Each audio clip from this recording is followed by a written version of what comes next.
안녕하세요. 오늘도 사연살롱을 찾아주셔서 감사합니다. 20대 초보맘이에요. 저는 대학교 1학년 때 소개팅으로 지금의 남편을 만나게 됐어요. 첫 만남에서는 서로 그저 그랬죠. 저나 남편이나 오늘 하루 보고 끝날 사이라고 생각했으니까요. 그런데 이걸 인연이라고 해야 할까요? 얼마 뒤 동아리 모임에서 다시 만나게 된 거예요. 모임 시간에 늦은 전 서둘러 오느라 화장도 못하고 캡모자를 푹 눌러 쓴 채였죠. 어찌나 헐레벌떡 뛰어갔던지 정신이 없어서 주변을 둘러볼 생각도 못했어요. 그래서 그곳에 남편이 있었다는 것도 몰랐죠. 하지만 남편은 절 봤다더라고요. 누군가 문을 박차고 후다닥 들어오는데 첫눈에 저인 줄 알겠더래요. 그리고 그 순간 이 여자다 하는 생각이 들었다더군요. 밝고 생동감 있어 보이는 모습이 딱 자기 스타일이었다나 뭐라나. 암튼 그날 이후 저와 남편은 동아리 방에서 자주 마주쳤어요. 당시 전 집안 분위기가 안 좋아서 남들 모르게 고민이 많았어요. 부모님 사이가 점점 나빠져서 별거에 들어가셨고 그 바람에 전 스트레스를 많이 받고 있었거든요. 외동딸이라 외롭게 지내던 제게 남편은 큰 위안이 되어 주었어요. 남편과 함께 있는 동안은 다른 걱정은 다 잊고 잠시나마 즐거웠거든요. 대학에 다닐 동안 남편 외에 다른 사람은 만나본 적이 없어요. 그러니 군대 간 남편을 기다리는 건 당연한 거였고요. 저나 남편이나 말로 표현하지는 않았지만 내심 우리가 결혼하게 될 거라고 믿고 있었던 것 같아요. 아주 당연하게요. 4학년 여름, 남편은 자기 어머니께서 절 만나고 싶어 하신다고 괜찮은지 물었어요. 전 물론 좋다고 했죠. 솔직히 그 말을 기다려왔거든요. 어차피 결혼할 사이인데 시간 끌 거 뭐 있냐 생각했으니까요. 만나보니 어머님은 좋은 분이셨어요. 인상도 온화하시고 마치 전부터 알고 지내던 사이처럼 절 편하게 대해주셨죠. 게다가 절 마음에 들어 하시더라고요. 얼마나 안심이 되던지 긴장이 확 풀리는 기분이었어요. 얼마 뒤 남편도 저희 부모님과 만났어요. 그동안 저를 통해 이야기를 전해들은 터라 편한 분위기에서 얘기를 나눌 수 있었죠. 돌아오는 길에 엄마가 그러시더라고요. 사람이 진중하고 참 좋아 보인다고요. 그러면서 미안하다고 하셨어요. 사실 저희 부모님은 재결합하신 지 얼마 안 됐거든요. 한때는 거의 이혼 상황까지 갔었지만 다행히 떨어져 지내는 동안 서로에 대해 많은 생각을 하셨대요. 거기엔 제 결혼에 대한 걱정도 있었고요. 이런 문제들을 상의하다 보니 오히려 함께 살 때보다 대화도 많아졌고 서로를 이해하는 마음도 생겼대요. 그 결과 재결합을 결정하게 되셨고요. 엄마는 중간에서 제가 많이 힘들었을 거라며 마음 다치게 해서 미안하다고 하셨어요. 전 다 지난 일이니 걱정 마시라고 했죠. 부모님께 인사를 드리고 얼마 지나 상견례를 하게 됐어요. 그 후로는 순탄하게 결혼 준비를 시작했고요. 제 입장에서는 대학 졸업 후 바로 하는 결혼이라 걱정됐지만 후회는 없었어요. 그 후에도 시어머니는 저희 부부를 많이 배려해 주셨어요. 권위적이고 매사에 부정적인 성격인 시아버지 앞에서도 많이 감싸주셨고요. 그러던 어느 날이었어요. 그날은 시댁에 저녁을 먹으러 가기로 한 날이었죠. 저희 부부는 오후에 영화를 보고 저녁 시간에 맞춰 시댁에 갈 예정이었어요. 그동안 남편도 회사 일로 바빴고 저도 애들 과외에 집안 살림까지 하느라 둘이 오붓하게 즐길 시간이 없었거든요.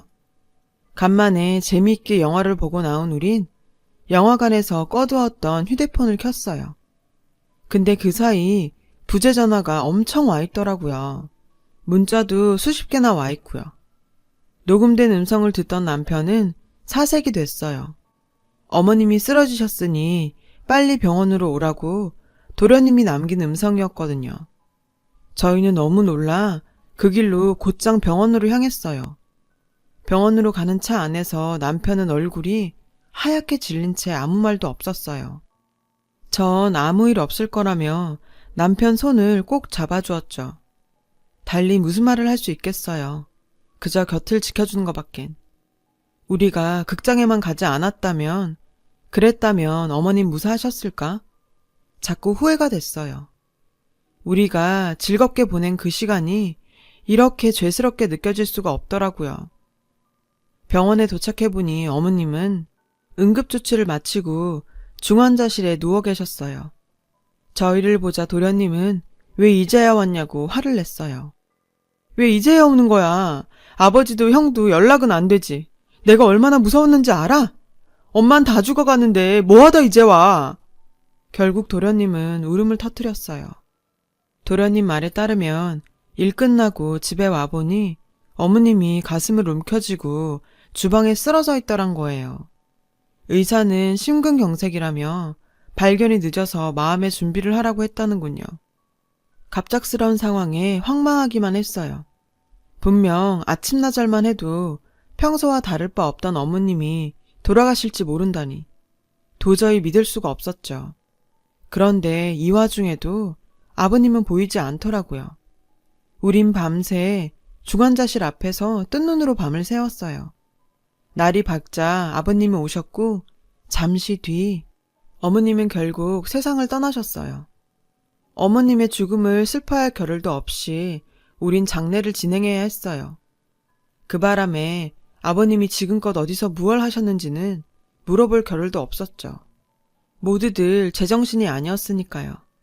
장례를 치르는 내내 남편과 저는 영화를 보느라 일찍 시댁에 가보지 않은 걸 땅을 치고 후회했어요. 우리가 조금만 일찍 시댁에 갔더라면 어머닌 살 수 있었을 거란 죄책감에 눈물이 멈추지 않더군요.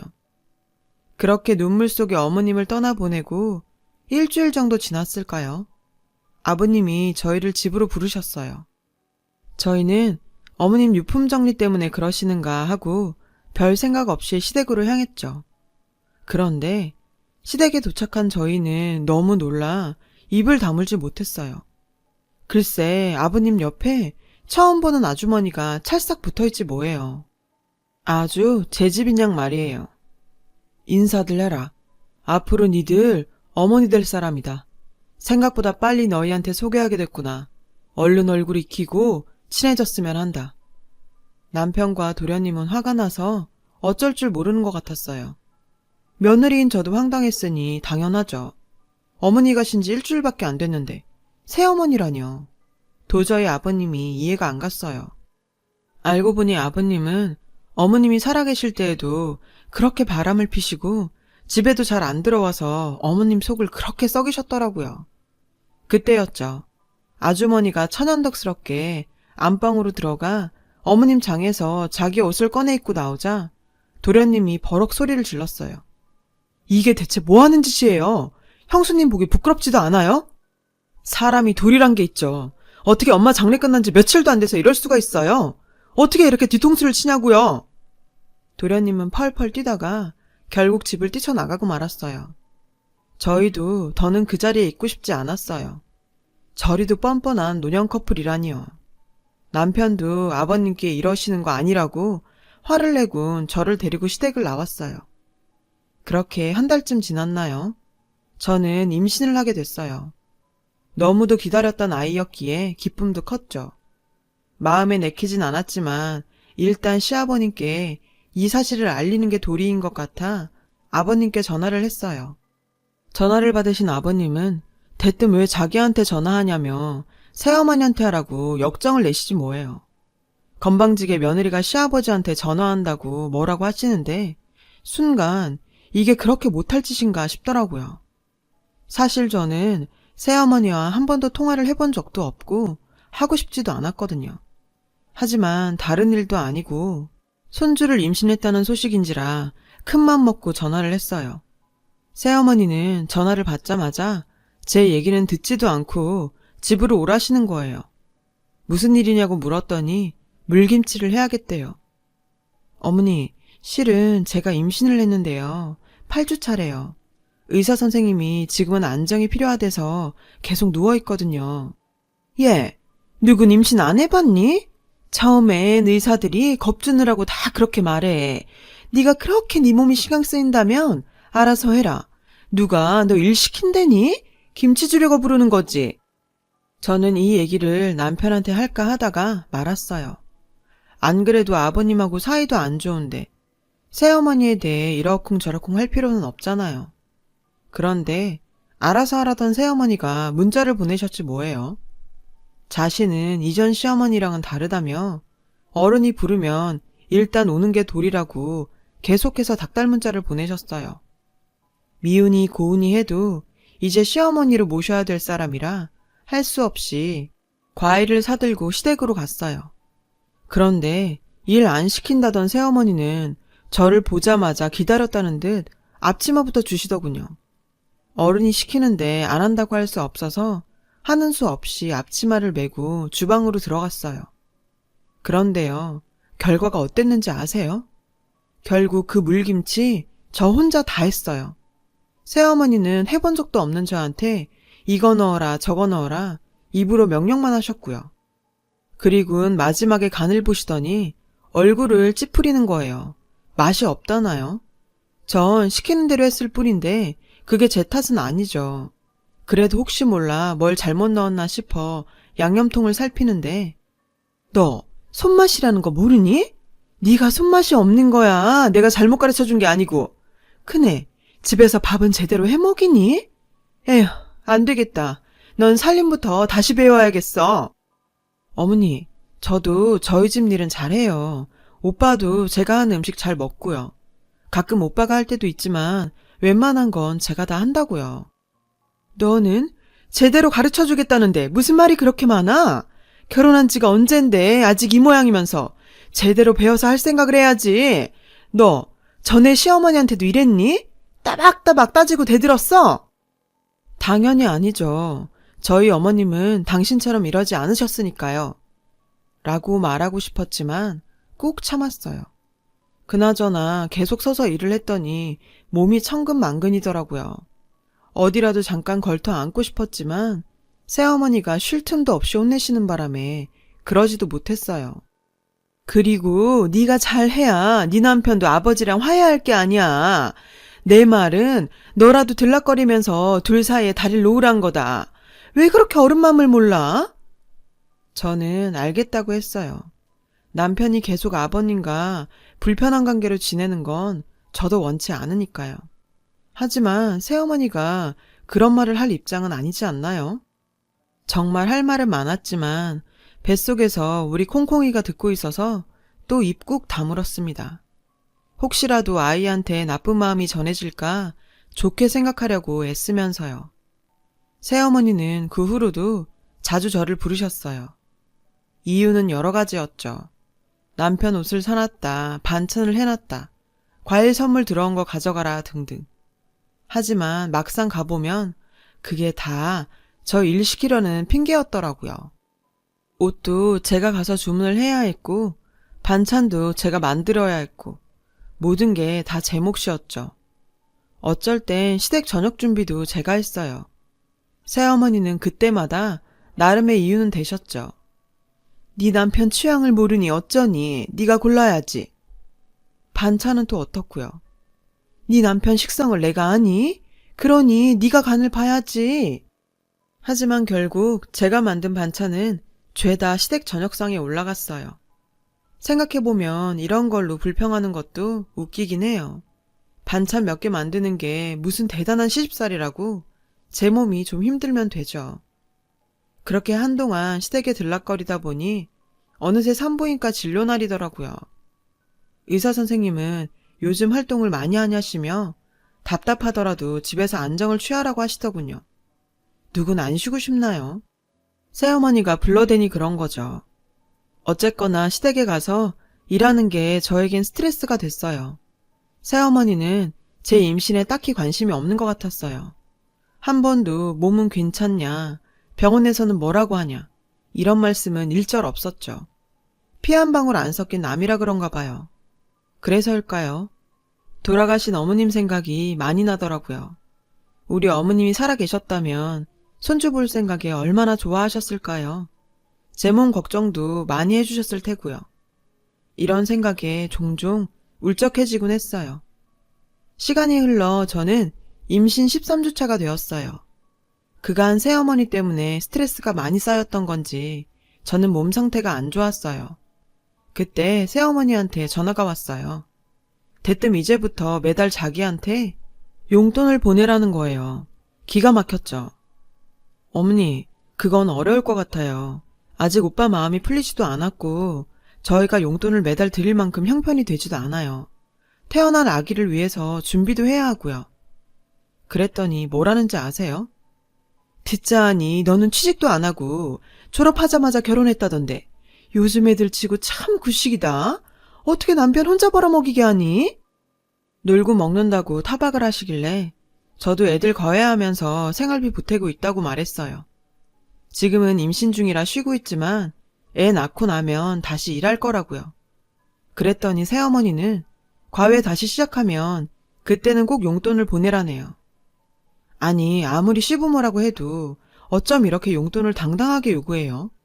게다가 당신이 그럴 처지냐고요. 어머니, 아무래도 이건 오빠하고 얘기를 해봐야 될 것 같아요. 매달 나가는 돈이고 저희 생활도 있으니까요. 그러자 새어머니는 무슨 애가 그렇게 융통성이 없냐시며 한숨을 쉬더라고요. 제가 일머리만 없는 줄 알았더니 생활 능력도 안 된다나요. 저는 기분이 상해서 아무 말도 하지 않았어요.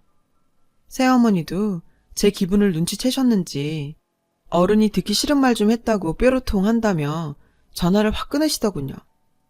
제가 다시 전화를 했지만 새어머니는 받지 않으셨어요. 그래서 문자로 죄송하다고 용돈 문제는 오빠랑 잘 얘기해보겠다고 했죠. 그렇게 일주일쯤 지났나? 그날은 유난히 몸이 무거워서 아침부터 아무것도 못 먹고 자리에 누워 있었어요. 그때 새어머니한테 전화가 온 거예요. 자기 딸이 결혼을 한다며 혼수를 보러 가야겠다고 하더군요. 새어머니한테 딸이 있는지 몰랐지만 암튼 축하드린다고 했어요. 그런데 글쎄 자기 딸이 바쁘니 저더러 혼수를 보러 같이 가자시지 뭐예요. 어머니, 근데 어쩌죠? 제가 오늘은 몸이 안 좋아서요. 나가기 힘들 것 같은데요. 다른 날 가시면 안 될까요? 아님, 따님 시간 되는 날 따님이랑 가시고요. 그랬더니 버럭 화를 내시는 거예요. 뭐? 따님? 너는 아가씨라는 말도 몰라? 따님이 뭐야, 따님이? 정말 섭섭하게 군다, 너. 내 딸이 너한테 남이니? 아가씨라는 말이 그렇게 어려워? 솔직히 전 새어머니한테 자식이 있는 줄도 몰랐어요. 어떻게 아냐고요. 아버님이 일방적으로 같이 산다고 데려오셨고 그 전까지는 존재도 모르는 사람이었잖아요. 게다가 두 분 때문에 도련님은 집 나가셔서 연락도 안 되는데 있는지도 몰랐던 새어머니 딸까지 신경이 써지겠냐고요. 그래서 저는 따님이 있는 줄 오늘 처음 알았다. 그래서 어색했다. 저희도 몰랐던 가족이지 않냐. 그렇게 잘 말씀드렸어요. 그런데도 새어머니는 며느리 자세가 안 되어 있다며 집안일에 이 핑계 저 핑계 대고 빠져나갈 궁리만 한다고 화를 내더군요. 나만 하는 임신이라도 했니? 유세도 보통 유세가 아니네. 나 애 갖자마자 내 할 일 다 했다. 요즘 애들이 나약한 거니 네가 유별난 거니? 그때였어요. 수화기 너머로 시아버님 목소리가 들렸어요. 나 좀 바꾸라시더니 수화기를 뺏어 들곤 다짜고짜 호통을 치시는 거예요. 옆에서 듣자 하니까 정말 가관이구나. 시어머니한테 따박따박 말대꾸를 해? 내 지금껏 이런 며느리 듣도 보도 못했다. 어쩌다 집안이 개판이 되었는지 원 당장 오지 못해! 하는 수 없이 저는 무거운 몸을 이끌고 새어머니를 만나러 갔어요. 얼굴도 본 적 없는 아가씨라는 사람 혼수 준비를 하려고요. 전 그날 명동에 있는 백화점 2군데에 압구정에 있는 백화점까지 돌았어요. 대체 뭘 얼마나 사려고 하는지 몰라도 온 사방으로 절 끌고 다니시더라고요. 점점 다리가 무거워졌어요. 솔직히 전 혼수를 백화점에서 안 해서 가격도 잘 몰랐어요. 최소한으로 필요한 것만 사기로 했고요. 그런데 새어머니는 밍크코트까지 입어보시더라고요.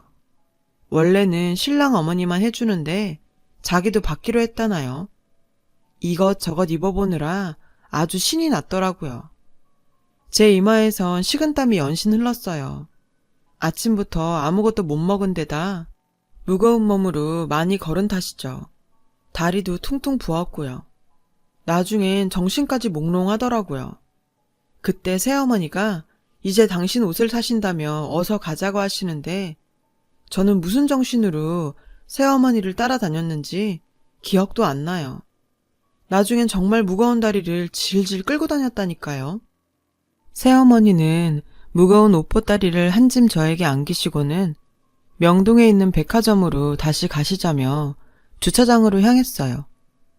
주차장까지는 어떻게 가긴 했는데 운전석 문을 여는 순간 갑자기 기억이 뚝 끊어져 버렸어요. 기절한 거죠. 눈을 떠보니 병원 응급실이더라고요. 커튼 너머로 화가 잔뜩 난 남편 목소리가 들렸어요. 새어머니 목소리도 간간히 들렸지만 남편의 커다란 목소리에 곧 묻혀버렸죠. 지금 제정신이에요? 혼수요? 걔가 누군데요? 저희한테 제대로 소개나 시켜주셨어요? 안 그래도 병원에선 조심하라고 하는 사람을 이런 식으로 부려먹어도 되는 겁니까? 그때였어요. 언제 오셨는지 시아버님 목소리도 들리더군요. 부려먹긴 누가 부려먹냐? 지가 나오겠다고 하니까 놔둔 거지. 어디서 배워먹지 못한 놈처럼 어머니한테 큰 소리야? 그러자 새어머니가 울먹이며 그만하세요. 이게 다 제 죄죠. 미안하다 아가. 내가 몰랐구나. 정 힘들면 안 나올 줄 알았지. 괜찮으니까 나았나 보다 했다니까. 아니, 어떻게 임산부를 아무것도 안 먹이고 그렇게 끌고 다녀요? 아버지도 그래요. 무작정 이 아줌마 편만 들지 마세요. 그러자 시아버님이 노발대발 하셨어요. 새어머니를 아줌마라고 불렀다 이거죠. 저는 시아버님보다 옆에서 훌쩍이는 새어머니가 더 가증스러웠어요. 참다 못한 저는 커튼을 젖히고 남편을 불렀어요. 남편은 괜찮냐고, 왜 말하지 않았냐고 너무 미안하다며 제 손을 꼭 잡아주었죠. 전 그런 남편 손등을 다독이며 괜찮다고 했어요. 시부모님 때문에 너무 속상하지만 그래도 저한텐 저밖에 모르는 남편이 있으니 그걸로 됐다 생각했죠. 나중에 들은 얘기지만 그날 제 상태가 너무 안 좋아서 하마터면 유산할 뻔했다고 하더라고요. 의사 선생님은 아기 잃기 싫으면 당분간 꼼짝 말고 자리에 누워있으라고 신신당부하셨어요.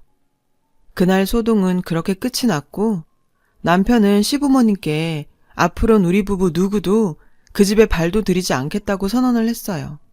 그러니 앞으로 절 부르지 말라고요. 그런데 이게 끝이 아니었어요. 뒤늦게 이 소식을 전해들은 도련님이 시댁에 가서 한바탕 난리를 쳤거든요.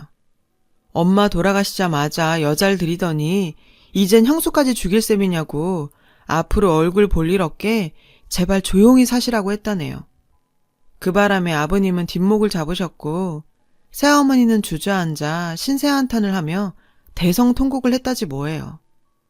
다행히 저는 점차 안정을 찾아갔고 시간이 흘러 출산 예정일이 되었어요. 그런데 이상하죠? 아무리 기다려도 소식이 없는 거예요. 병원에 가져가려고 일찌감치 챙겨놓은 옷가방만 현관 앞에 덩그러니 놓여 있었죠. 그렇게 또 며칠이 지났어요. 여전히 아이가 나올 기미는 안 보였고요. 초조한 마음에 친정엄마한테 전화를 했더니 걱정할 거 없어. 너도 예정일보다 2주나 늦게 나왔으니까 원래 그런 거야. 괜히 속 끓이지 말고 마음 푹 놓고 있어. 그럼 알아서 다 나와. 엄마 말에 알았다고는 했지만 그래도 전 안심이 안 됐어요. 혹시 그날 시어머니를 따라 혼수 보러 다닌다고 무리하게 움직일 것 때문에 뭐가 잘못된 것 아닌가 겁이 났죠. 싫으면 싫다고 솔직히 말하고 집에 있었으면 그렇게 하면 될걸. 바보같이 따라간 제 자신이 원망스러웠어요. 혹시라도 우리 아이한테 무슨 일이 생긴다면 전 정말 새어머니를 용서할 수 없을 것 같았어요. 그러면서도 한편으론 우리 아이만 무사히 태어나게 해준다면 그간 있었던 일들은 모두 용서하겠다고 생각했죠. 그렇게 불안한 날들이 이어졌어요. 그러던 어느 날 아침부터 그렇게 소변이 마려운 거예요. 화장실에 갔다 나오면 얼마 안 돼 또 마렵고 무거운 몸을 이끌고 몇 번이나 화장실을 들락거렸죠. 그러다 정오쯤 됐을까? 생리통 앓을 때랑 비슷한 통증이 느껴지더라고요.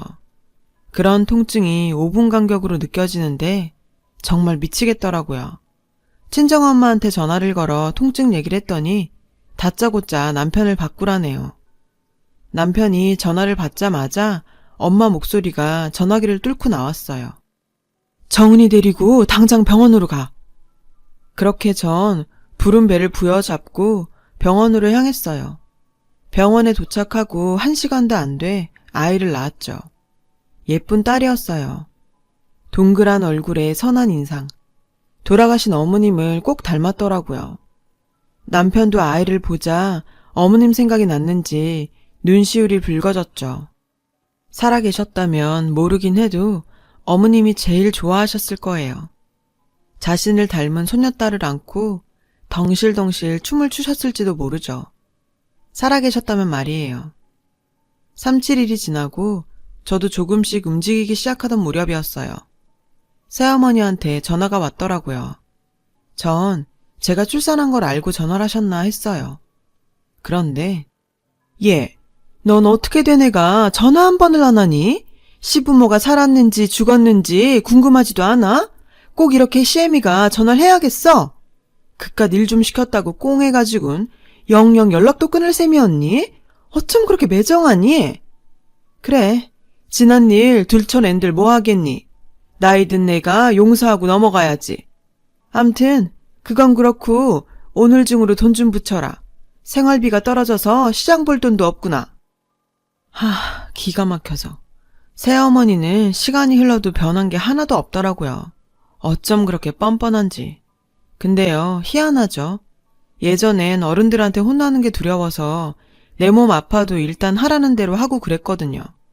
근데 애를 낳고 보니 세상 무서운 게 없는 거예요. 내가 그 고통도 이겨내고 애도 낳았는데 뭔들 못하겠냐 싶은 거죠.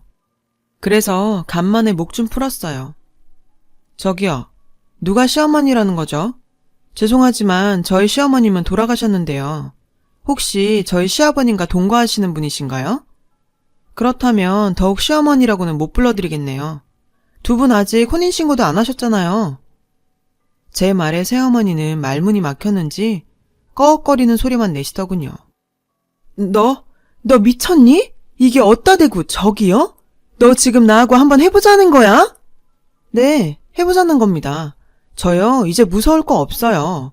그동안은 남편 생각해서 참고 봐드렸는데요. 이젠 그럴 필요가 없겠더라고요. 아시다시피 제 남편이랑 도련님은 그쪽을 어머님으로 받아들일 생각 눈꼽만큼도 없거든요. 그러니 그쪽이 제 시어머니가 될 일은 평생 없을 겁니다. 게다가 전 제 자식 죽일 뻔한 살인 미수자한텐 1원 한 장 줄 생각도 없으니까. 돈이 필요하시면 그 잘난 댁의 딸한테나 부탁해보세요. 경고하는데요.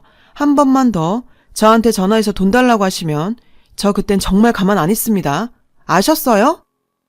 전 시원하게 퍼붓고는 그대로 전화를 끊었어요. 소리를 지르고 나니 어찌나 개운하던지 그간 쌓였던 스트레스가 뻥 하고 날아가는 것 같았어요.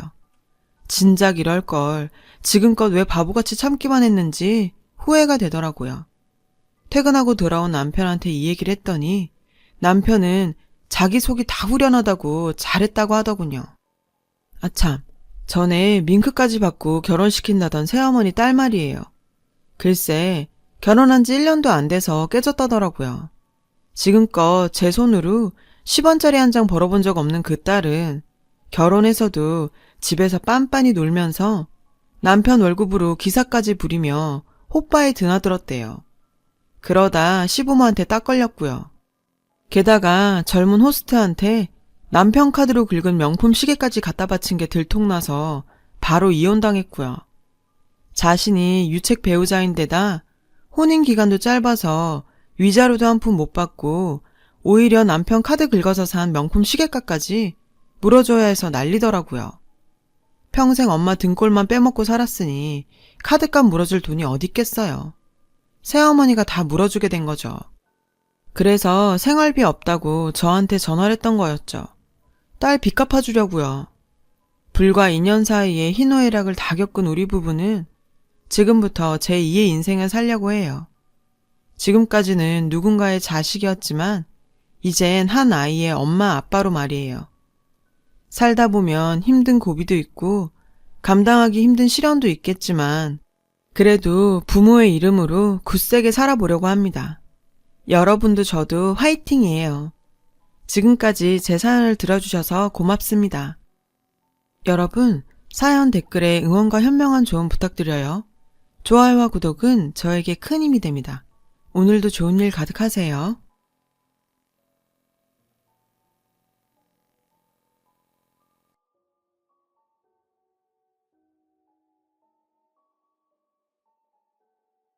안녕하세요. 오늘도 사연 살롱을 찾아주셔서 감사합니다. 저는 30대 후반의 이혼녀예요. 살다 보니 저처럼 억울하고 황당무계한 일을 겪은 사람들이 많더라고요. 저는 전 남편과 5년 정도 살다 이혼을 했어요. 이유야 많았지만 사실상 시댁 식구들 때문이었죠. 지금도 그 집 식구들을 생각하면 부하가 치밀 정도라니까요. 사실 저는 처음부터 결혼할 생각이 없었어요. 원래부터 결혼에 대한 환상도 없는 성격이거니와 제 가정사 때문에 더욱 그랬죠. 저는 어렸을 때 아버지를 일찍 여의었어요. 아버지는 오랫동안 아프셔서 병원 생활을 하셨고 어머니는 아버지 병수발 때문에 집 팔고 세간 팔고 오랜 시간 고생하며 사셨어요. 아버지가 돌아가시고 나서도 집안에 빚이 많이 남아 어머니가 오랜 시간 여러 가지 일들을 동시에 하셨어야 했어요. 청소일이나 식당 설거지, 가끔은 파출부 일도 하셨고요. 일가 친척들도 저희 집을 도와주지 않았어요. 그래서 저희 모녀는 서로 의지하며 열심히 살아왔죠. 다행히 제가 일찍 철이 들어 학교 다닐 때 공부를 악착같이 했어요. 학교에서 기초수급자나 한부모 가정에 지원해주는 프로그램들을 부끄러워하지 않고 기꺼이 참가했어요. 지원도 여기저기 신청해서 받을 수 있는 건 다 받았고요. 이런 저를 기특하게 생각해 주신 고마우신 학교 선생님들 덕에 저는 나쁜 길로 빠지지 않고 서울의 괜찮은 대학교에 장학금까지 받고 갈 수 있었어요. 저는 대학교에 입학하기도 전부터 과외 알바를 닥치는 대로 시작했어요. 저축도 시작했고 어머니의 생활비도 보태드렸죠. 그리고 첫 월급 받은 것도 어머니께 모두 드렸고요. 네가 고생해서 번 돈을 왜 엄마한테 줘? 사고 싶은 거 많을 텐데. 엄마, 내가 가장 하고 싶은 게 엄마한테 돈으로 효도하는 거였어. 그날 저희 모녀는 끌어안고 참 많이 울었어요. 대학을 졸업하고는 본격적으로 영어 입시 강사를 시작했어요. 강사가 제 적성에 잘 맞았거든요. 돈 버는 재미도 좋았고요. 제 벌이가 좀 나아지자 엄마는 몸이 안 좋아지셔서 일을 관두셨어요. 오랫동안 허드렛 일을 하시다 관절 이곳저곳이 많이 망가지셨거든요. 재활치료를 받으셔야 했죠. 몇 달 쉬시던 엄마는 어느 날 갑자기 공부를 하고 싶다시는 거예요. 간호조무사를 해보고 싶다고 하셔서 제가 학원비를 전액 지원해드렸죠. 현재는 작은 병원에서 간호조무사로 일하고 계시고요. 생활이 나아지니 엄마는 제 결혼 이야기를 꺼내기 시작하셨어요. 엄마도 가슴 한켠에 제가 집안 형편 때문에 결혼을 안 하는 거라고 걱정하셨었나 봐요. 엄마 돌아가시면 혼자 남을 제 걱정이 제일 크다고 하시더군요. 그런데 구색 맞춘다고 결혼하는 거 다 옛날 일이잖아요. 엄마는 좋은 사람 만나서 결혼하고 손주 안겨주는 게 효도라고 했지만 제 마음은 그렇지 않았어요. 결혼하면 남편 일, 시댁 일, 아이 일에 치여서 엄마한테 소홀해질 게 분명하잖아요. 가뜩이나 혼자이신데 하나 있는 딸인 저라도 모시고 살아야죠. 엄마랑 사는 게 힘든 일도 아니고요. 게다가 결혼하면 힘들게 쌓은 제 커리어도 무너질 게 뻔했어요. 제가 일하고 있는 학원이 대형이기도 하고 몇 년 더 버티면 인터넷 강의로도 빠질 수 있었거든요. 그래도 저 실력 있는 입시 강사로 소문날 무렵에는 월 1,000은 기본으로 찍었어요.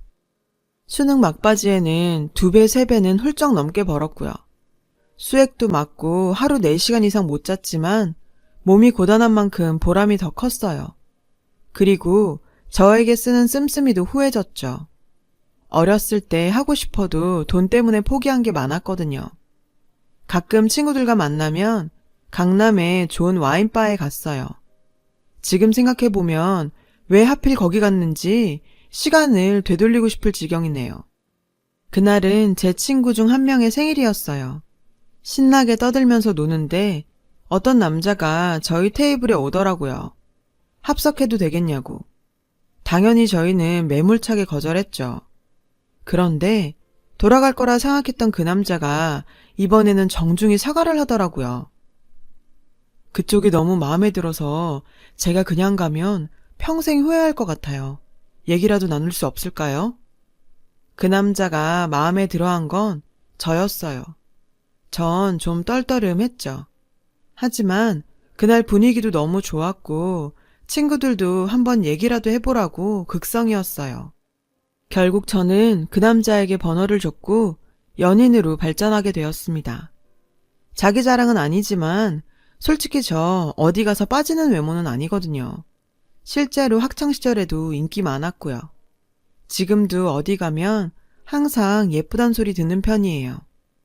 그에 비해 제 남편은 솔직히 제 스타일 아니었어요. 남편은 좀 평범하고 촌스러운 스타일이거든요.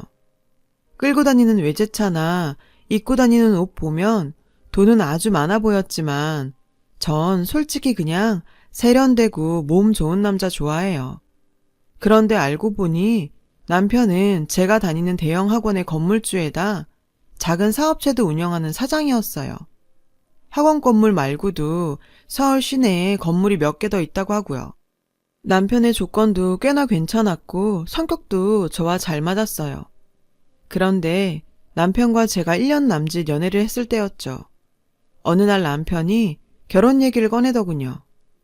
아영아, 내 나이도 있는데 슬슬 결혼 생각해야 하지 않을까? 내가 연애 시작할 때부터 말했잖아. 오빠는 내 상황 잘 알면서. 솔직히 저도 고민 많이 했어요. 30대에 괜찮은 신랑감 찾기 힘들잖아요. 여태 결혼 안 한 제 친구들만 봐도 맨날 선보러 다니는데 눈에 차는 사람 없다더라고요. 키가 작거나 대머리거나 둘 중 하나만 해도 괜찮은 신랑감이라나 뭐라나. 혀를 내둘렀죠. 외모가 좀 괜찮다 싶으면 직업이 별로거나 이혼남이라 하더라고요. 겉도 아니면 성격이 아주 이상했죠. 제가 프로포즈를 거절하자 남편은 자기 집 얘기를 했어요. 남편의 말에 따르면 그의 집안은 부동산 갑부였대요. 제가 아는 건물 말고도 서울 시내에 큰 건물이 대여섯 채 정도 되고 월세만 해도 자식의 자식까지 일 안 하고 먹고 살 정도였죠. 남편은 저는 물론이고 저희 엄마까지 평생 금전적으로 풍족하게 살게 해주겠다며 저를 끈덕지게 설득했어요. 저에게 물질적으로 심적으로 구애도 열렬히 했고요. 솔직히 그렇게까지 저에게 물질적으로 잘해주는 남자는 처음 만나봤어요. 그냥 저에게 턱턱 뭐든지 해주는 것이 그때는 사랑으로 보였었나 봐요. 미쳤었죠. 남편은 저희 엄마에게 찾아가서 막무가내로 인사까지 드렸어요. 저 데려가서 평생 호강시켜 주겠다면서요. 엄마는 저희 남편을 너무 좋아하시면서 우시기까지 했어요. 그런데 그때까지도 제 걱정은 끝나지 않았어요. 바로 남편의 식구들 때문이었죠. 웬만한 집의 사람들은 아닐 텐데 절 마음에 들어할 것 같지 않았어요. 저는 해도 그만 안 해도 그만인 결혼이었지만 시댁에서는 절 돈을 보고 남편한테 달려드는 된장녀라고 생각할까봐 걱정부터 앞섰죠. 남편이 솔직하게 다 말하더군요. 시댁 식구들 성격이 모두 장난 아니라고요. 하지만 합가할 생각도 없고 여동생이 거하게 결혼했다 말아먹었으니 우리에게 큰 기대는 없을 거라고 하더라고요.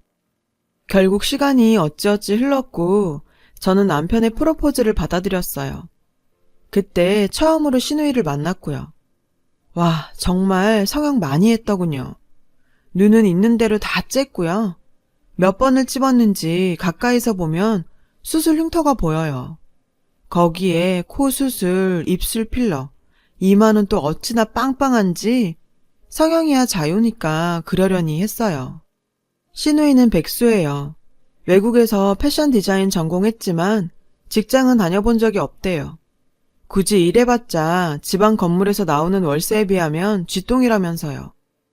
안녕하세요. 오빠한테 얘기 많이 들었어요. 학원 강사시라고? 그런데 나이도 있는데 결혼하면 일은 관두실 거죠? 네? 아니요. 전 일 계속 할 거예요. 상견례 자리에서 시누이는 대뜸 제 직장 문제를 거론했어요. 남편은 시누이에게 그런 문제에 참견하지 말라고 혼을 냈죠. 시댁 부모님들은 절 아주 좋아하는 것 같진 않았지만 형식상 예의를 지켰고 그냥저냥 아들의 결혼에 대해 관심 없는 눈치였어요. 그렇게 전 결국 결혼을 하게 되었습니다. 남편이 살던 아파트에서 신혼살림을 시작하게 되었어요. 그리고 행복하게 살기만 하면 되는 줄 알았어요. 그런데 그날부터 시누이와 저의 갈등이 시작되었어요. 시누이는 하루가 멀다 하고 저희 집에 찾아오는 거예요. 그리고는 별별 트집을 다 잡아 저를 괴롭혔죠. 청소가 제대로 안 돼 있다. 왜 아직 애를 안 만드냐? 몸에 문제가 있는 건 아니냐? 어머니 생신상은 어떻게 차릴 거냐? 심지어는 제가 10년째 키우는 강아지에게도 참견했어요. 집안에 이렇게 누린내라는 개새끼가 있어서 임신이 안 되는 거다. 걔랑 사람이랑 같은 줄 아냐. 이 정도 키웠으면 시설에 보내라. 시누이는 정말 사회성이 부족했어요. 아니면 절 괴롭히기로 작정한 것 같았죠. 할 일이 없는 건지. 남편이 뭐라 하면 저랑 친해지고 싶다고 얼굴을 싹 바꾸는 거예요. 시누이가 괜찮은 사람이라면 대화라도 해봤겠죠. 그런데 시누이는 정말 하자가 많았어요. 만나는 남자친구도 이상한 인터넷 BJ였고요. 정상적으로 만나는 관계도 아니었고 시누이가 전폭적으로 스폰해준다고 하더라고요. 그 남자애랑 호텔에서 거의 살림을 차린 것 같았어요. 시누이는 이혼 전부터 남자 BJ 여러 명한테 스폰 제시를 하고 다니다가 남편한테 꼬리를 잡혀서 이혼당한 거라고 하네요. 그런데 시누이는 부끄러운지도 모르고 BJ와 뽀뽀하는 걸 자기 카톡 푸사로 해놓더라고요. 그러면 사람들이 자기를 부러워할 줄 아나 봐요. 게다가 시누이는 저와 시부모님 사이까지 이간질을 했어요. 제가 학원 일을 계속하려고 일부러 피임을 한다고요. 전 해명을 하려 했지만 싸움을 그냥 포기하고 남편에게 이혼을 선언했어요. 왜냐고요? 결정적으로 시누이가 저희 엄마 욕을 했기 때문이에요. 새언니, 남자 잘 만나 한미천 잡고 싶은 심정 모르는 거 아닌데 그래도 이건 아니지 않나? 아무것도 없이 몸뚱이 하나 딸랑 들고 들어왔으면 적어도 손주 하나 시부모님께 안겨드려야지. 그래놓곤 학원 일을 계속하겠다고? 제 할도리는 안 하고 언제까지 자기 욕심만 채울 셈이야? 하긴 팥줄바는 천한 애미 밑에서 뭘 보고 배웠겠어? 이래서 집안에 사람들일 땐 그 부모 자리를 봐야 한다니까? 시누이의 말에 전 더 이상 참을 수가 없었어요. 그래서 시부모님이 계신 자리임에도 시누이의 뺨을 철썩 치고 말았죠. 물론 제가 잘했다는 건 아니지만 그래도 지금껏 열심히 살아온 우리 엄마를 적어도 저런 여자한테 욕보이고 싶진 않았어요. 시부모님도 그런 마음을 조금은 알아주실 거라고 생각했고요. 그런데 너 지금 어른들 앞에서 뭐 하는 짓이니? 니네 친정에선 시부모님 앞에서 이러라고 가르치디? 시어머니는 시누이의 막말은 전혀 문제 삼지 않은 채 제 행동만 탓하시더군요. 초록은 동색이라고 자신의 딸이 막대 먹은 언행을 말리기는커녕 그게 왜 틀린 말이냐고 우기시면서요. 그제야 알았어요. 이 집 사람들과 전 어울려 살 수 없다는 걸요. 결국 남편도 시댁과 저 사이를 조율하는 데 지친 나머지 합의 이혼을 조용히 진행했어요. 그리고 저는 남편에게 살던 아파트와 땅을 좀 받았죠. 더 바라지도 않았고요. 시누이가 개거품은 물더군요. 애도 안 낳고 도망간 여자한테 왜 오빠가 아파트씩이나 해주는 건데? 분통 터져 죽겠네. 남편과 이혼 후 저는 제 생활로 돌아왔어요. 전보다 더 열심히 일했고 앞으로 다시 남자를 만나지 않겠다 맹세까지 했어요. 그런데 그 맹세는 오래가지 못했어요. 저에게 끈질기게 구애한 한 남자 때문에요. 남자는 저희 학원 근처에서 카페를 하는 젊은 사장님이었어요. 저보다 10살이나 어렸고요. 제가 카페에 들렀을 때 마음에 든다고 샌드위치며 쿠키며 만들어서 학원에 자주 보냈죠. 제 동료 강사들 목까지도요. 절대 밥 굶지 말라고 정성스레 손편지까지 써서요. 이렇게 정성 들여 저를 대하는 남자는 처음 봤어요. 인상도 서글서글하니 너무 좋았고 평소에도 친절하다고 생각했거든요. 결국 전 이혼한 지 1년이 넘었을 무렵 어린 카페 사장과 연애를 하게 되었어요. 첫 만남에 전 제 사정을 전부 얘기했어요. 이혼이며 이혼 사유며 가정 환경까지. 전 아영 씨가 과거에 어떤 일을 겪었든 아무 상관없어요. 현재가 중요한 거잖아요. 제가 그 남자만큼 돈은 많지 않지만 아영 씨 마음 행복하게 해줄 자신은 있어요. 그렇게 진짜 저의 행복한 인생이 시작되는 듯 했습니다. 남자친구는 원래 모델 일을 했었대요. 그런데 노후가 걱정돼서 적금이랑 대출을 받아서 학원가에 카페를 차린 거였죠. 아침 7시부터 밤 10시까지 아르바이트생이 있어도 자리를 비우지 않는 성실한 사장님이었어요. 전 남자친구의 가게에 자주 놀러 갔죠. 생각해보면 그때 우리는 정말 행복했어요. 그런데 정말 우연히도 남자친구의 가방 안을 보게 되었어요. 핸드폰 진동이 계속 울렸는데 남자친구는 화장실에 갔고 주위엔 사람들이 없었거든요.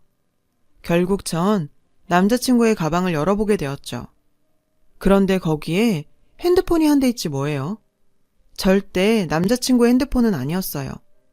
전 이상한 직감에 그 핸드폰을 열어봤죠. 번호 저장이 안 돼 있더군요. 그런데 뭔가 번호가 눈에 익었어요.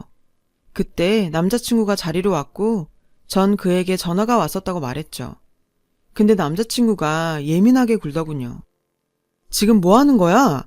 왜 나한테 말도 없이 남의 가방을 뒤져? 아니 그게 아니고 계속 폰이 울리는데 안 오니까 그랬지. 근데 핸드폰이 왜 2대야? 남자친구가 저에게 화를 낸 건 그때가 처음이었어요. 남자친구는 자기 핸드폰이 아니라고 하더군요. 아는 형 휴대폰인데 놔두고 가서 잠시 들고 있는 거라고요. 어쨌든 남의 가방을 열어본 건 제 잘못이었기 때문에 남자친구에게 사과했어요. 그런데 남자친구의 반응도 수상하고 느낌도 안 좋았어요. 흔히 말하는 촉이란 거 있잖아요. 그 번호가 너무 익숙했거든요. 하지만 전 남자친구에게 더 캐묻지 않았어요. 저희가 결혼할 사이도 아니고 저도 이혼까지 한 마당에 누군가의 사생활에 깊이 개입하고 싶진 않았거든요. 그런데 갑자기 불현듯 그 번호가 머릿속에 떠오르더라고요. 저는 당장 낮에 봤던 그 번호를 제 핸드폰에 입력해 찾아봤어요. 아니나 다를까? 저는 그 자리에서 주저앉고 말았어요. 그 번호의 주인은 바로 이혼한 남편의 여동생, 바로 제 악독하고 못된 시누이였거든요. 순간 모든 것이 의심스러웠어요. 어리고 잘생긴 연하남이 뭐가 아쉬워서 내게 만나자고 했을까? 왜 과거에 대해 먼저 묻지 않았을까? 다음날 남자친구의 카페가 오픈하는 아침 7시에 찾아갔어요. 그리고 그곳에서 남자친구와 이야기를 하고 있는 시누이를 발견했죠. 전 너무 놀라 뒷걸음질 쳤고 그 자리에서 도망을 쳤어요. 그리고 그날부터 남자친구의 번호를 차단했고요. 신우이와 남자친구의 관계도 궁금하지 않았고 학원도 휴가를 냈어요. 엄마가 물어도 아무 말 않고 몇 날 며칠 집에만 있었어요. 그런데 남자친구가 어떻게 알아냈는지 저희 집에 찾아온 거예요. 다짜고짜 무릎을 꿇더군요. 남자친구 얼굴은 반쪽이 되어 있었어요. 자기야, 내가 잘못했어. 사실대로 다 말할게. 제발 나 한 번만 용서해주면 안 될까? 이거 다 그 여자가 꾸민 짓이야. 전 듣고 싶지 않았어요. 그러나 남자친구가 제 가랑이를 잡고 애원하더군요. 그래서 드러나 보자 했습니다. 이제 끝날 사이니까요. 사실 카페 운영은 괜찮았는데 갑자기 건물주가 보증금을 올리던지 나가던지 하라고 하는 거야. 그때 본 그 여자가 건물주야. 남자친구의 말은 신우이가 보증금은 그대로 둘 테니 저와 만나라고 종용했다는 겁니다. 이유가 뭐냐고 물었더니 어이가 없더군요. 당신이 위자료로 받은 시골 땅이 재개발돼서 올랐대. 그게 분통이 터진다고 무슨 수를 써서라도 뺏고 싶다고. 헛웃음이 나오더군요. 소설도 아니고 이게 무슨 일이랍니까? 겨우 위자료로 받은 땅을 뺏으려고 사람을 겁박하고 사주를 한답니까? 전 부동산 중개소를 하는 친구에게 연락해 제가 가진 땅의 가치를 감정해달라고 했어요. 그러자 친구도 좀 많이 놀라더군요. 짜투리 땅이라고 생각했던 그 땅이 완전 노른자라 주변 건설사에서 사라고 안달이 났다는 거예요. 딱 아파트 짓기 좋은 부지라고요. 부르는 게 값이라고 돈방석에 앉았다고요. 그래도 어이가 없었죠. 그 돈 많은 시누이가 겨우 제가 가진 위자료에 그렇게 호들갑을 떨다니요. 이건 돈 때문이 아니라 순전히 절 괴롭히고 싶어 안달난 것 같았어요. 그 자리에서 바로 시댁으로 찾아갔습니다. 전 남편에게 전화를 걸어 시댁에서 보자고 했어요. 남편은 무슨 일인지 아예 모르는 것 같았어요. 시댁에서 저는 시누이와 시부모, 그리고 전 남편을 만났어요. 그리고 지금껏 시누이가 제게 벌인 미친 짓을 얘기했어요. 시부모도 어이가 없어 하더군요. 그래도 상식은 있는 사람들이었죠. 애도 안 낳고 도망간 년한테 그 큰 땅을 주다니. 엄마 아빠도 진짜 정신 차려야 한다고요. 나라도 지금 우리 집 재산 지키려고 하는 거 아니에요. 전 그때까지 참고 있던 이야기를 꺼냈어요. 남편은 체념한 것 같더군요. 남편도 이미 알고 있는 얘기거든요. 그건 바로 남편의 불임사실이었어요. 아가씨, 말이나 똑바로 하죠. 저한테 문제가 있어서 애 안 생긴 거 아니에요. 당신 오빠 몸에 문제가 있을 거란 생각은 안 해봐요? 시부모도 당황했죠. 사실 전 결혼하자마자 임신을 위해 남편과 산부인과에 찾아갔었거든요. 그리고 남편의 정자에 문제가 있다는 걸 알게 됐고요. 그는 씨 없는 수박이었어요. 하지만 남편은 시모가 충격받을지도 모른다며 숨겨달라 애원했었죠. 그리고 전 그 사실을 숨기고 속상한 결혼 생활을 해야 했고요. 시모가 뒤로 넘어가더라고요. 시누이가 저한테 사기꾼이라며 제 머리채를 잡으려고 달려들었어요. 그때 짝 하는 소리가 들렸죠. 눈을 떠보니 남편이 시누이 뺨을 때렸더군요. 그만 좀 해. 내가 이혼한 것도 다 너 때문이란 걸 왜 몰라. 제발 정신 좀 차리라고. 오빠가 감히 날 때려? 시누이는 남편에게 맞은 것이 처음인지 어안이 벙벙해서 코를 만지며 거울을 보더군요. 혹시나 코에 실리콘이 잘못됐을까 봐요. 전 도망치듯 그 집을 나왔어요. 남편이 절 쫓아오더군요. 신발도 신지 않은 채로요. 제게 미안하다고 사죄하면서 다시 시작해보면 안 되겠냐고. 남편도 좀 불쌍했어요. 하지만 뒤도 돌아보지 않고 택시를 탔습니다. 그리고 한참 동안 전 남편에게 재결합 권유를 받았어요. 전 일절 거절했죠. 심신이 너무 지쳐 도저히 아무런 생각을 못 하겠더라고요. 그때 남자친구가 집으로 찾아왔어요. 남자친구는 근 일주일을 추운 날씨에도 불구하고 저희 집 밖에 서 있었어요. 알고 보니 개업 이후 한 번도 닫지 않은 카페까지 휴무를 냈더라고요. 남자친구를 돌려보내기 위해 나가니 대뜸 또 눈물을 흘리더라고요. 자기가 잠깐 카페를 잃을까봐 미쳤었다고요.